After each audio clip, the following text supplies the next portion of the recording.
TV23 staff recently had the pleasure of sitting down with Cobb DOT Director Faye DiMassimo to discuss the status of DOT SPLOST projects. Here's Robert with more. Thanks, Tiffany. We're on set now with Faye DiMassimo, Director of Cobb's DOT. Faye, thanks for being with us. A lot of things are happening in the DOT. I know every time I crack open the newspaper or look at the county's website, there's all sorts of stuff happening. You guys are partially through your SPLOST program. Tell me what's happening with that. We are, and we're very excited about it. I actually brought some of the numbers with me. I'm going to refer to them. After 13 months of collections, the revenue, we've had revenue of $141 million. We're $12.2 million ahead of projections, which is great news for us. But I think what's probably more important to the citizens of the county is where we are in delivering the projects.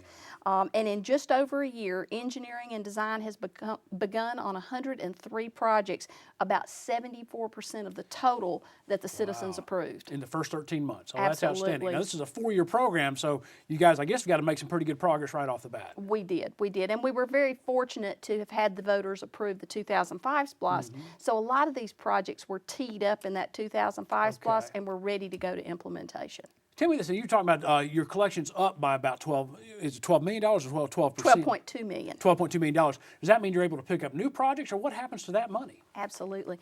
Great question. We, as you remember in the 2011 SPLOST, when the voters approved that, there's a tiering of projects in there. There's a tier 1 projects, those were the highest priority. And then there were tier 2 projects that if revenues came in ahead of collections, or if collections came in ahead of projected revenues, that we would be able to do those projects. So many of those projects will likely be able to move forward. We're still being cautiously optimistic because if you also remember from the 2005 program, we were well ahead during that program as well, and then the economy went down and the projections went down with it. So we're cautiously optimistic now, and we hope that by year 3 of this SPLOST that we'll be able to start bringing some of those tier 2 projects forward. Another thing that I think the citizens would be really interested in is since October of 2011, we've let 11 resurfacing contracts. All of this has been a part of our SPLOST funding as well, valued at over $42 million, which has included 580 roads throughout the county. And I know that those resurfacing projects mean a lot to our citizens, and they mean a lot to us. Well, it's amazing when you see, especially we had Dan McDuff on a couple weeks ago, and he was talking about how, especially through the wintertime, the roads open up a little bit, you get water in there, it freezes, and it just tears them up. And when you think about your quality of life and having good infrastructure, when you don't have potholes, you take that for granted. But man, you get on a road that's got them, so it's absolutely good to have you guys out there taking care of that. Absolutely. So now with the SPLOST program, do you have to spend all the money in the first 4 years, or how does that work out? Because I know there's 4 years of collections. Absolutely. Typically the way it works, though, is some of those collections actually come in after the end of that, and we have a certain period of time after that that we can still continue to implement those projects. The funding that comes in that is collected for that period of time comes in and is available, and we continue to implement those projects as long as the funding will support them. You know, with the SPLOST program, one of the big concerns always is that you go to the voters and you have a list. You say, these are the projects we want to deliver to you. What kind of efforts are you all putting in place to make sure the public's aware of what you're doing with the program? I mean, how do they keep an eye on you? How do they know where it's going and how much you're accomplishing?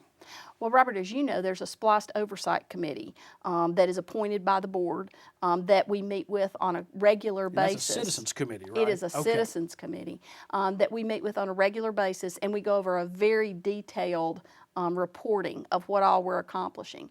In addition to that, at the board meetings on a quarterly basis, we also give a SPLOST update that provides that opportunity for citizens who may come to board meetings who just want to hear about what projects are being implemented, where we are in the collections, where we are in the expenditures, and so forth. They get to hear it then. All that same information is also posted on our website, and there's even an opportunity on the website that if you want to query a particular project, you can do so and see exactly the schedule for that project. Now, I understand there's a skip span connector coming up. Tell me about this. Absolutely. We're very excited about that. One of the things that we have the opportunity to do in the SPLOST program is there's a certain amount of money that we commit to what's called federal and state funding opportunities. And those are most of the time for the larger projects. This is a $17.3 million project, and it will provide an additional connector between Busby and Fry, between Kennesaw State and between the Town Center CID, sort of Economic Activity Center area. It will provide much needed traffic congestion relief. We estimate about 19% congestion reduction on Chastain Road, and a great connector between those two very thriving areas of Kennesaw State and Town Center. Now it's got to get across the interstate. How's it going to do that? It's just going to literally go straight across and connect from one side to the other. It will not make a connection to the interstate, but it will literally Right. cross So the over interstate. the Just top, be a like bridge over. Okay, gotcha. Because I know they just Absolutely. completed the other project up there connecting both sides, and so they went underneath the interstate. Absolutely, Big Shanty. Yeah. Yes, no, this will go over.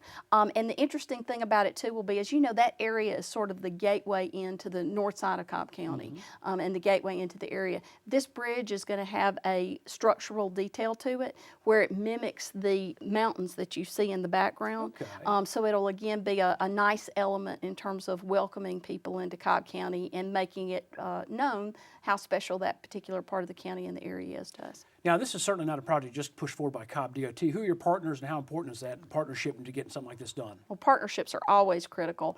Cobb DOT is certainly the primary local funding source. In addition to that, though, Town Center CID initially had the vision for and seeded the money for this project Okay, to begin good. the design. And then Kennesaw State University has also made a contribution to the project as well. And then most recently, which is what I think you mentioned earlier in the conversation, we learned that the state is going to be able to, we've got some additional steps that we've got to complete, but as long as we complete those by September of this year, the state is going to, and the governor's office is going to put in $10.2 million, outstanding. and the project will actually break ground in October. Oh, that's super. Well, as a guy who lives in Kennesaw, I'm always going back and forth on Chastain and Big Shanty Connector. That's welcome news up there because certainly that's an area that's got a ton of congestion. It's hard to get across Barrett Parkway. So that's good news. Now, tell me about CCT. I understand you guys just recently hired a new director for CCT, or manager, excuse me. We did, and we're very excited to have her on board. As you know, Rebecca Gutowski was the longtime CCT manager and is now enjoying a well-deserved retirement. But we just hired Gail Franklin. Gail has about 25 years of experience, over 25 years of experience, and most recently spent the last 10 years at the Georgia Regional Transportation Authority, or GRETA. And her expertise is really in the planning and program development side of transit. Excellent. Well, good. Well, thank you for everything that you guys do, Faye. Thank you very much, Robert. Appreciate you having us here today. Thanks. Back to you, Tiffany.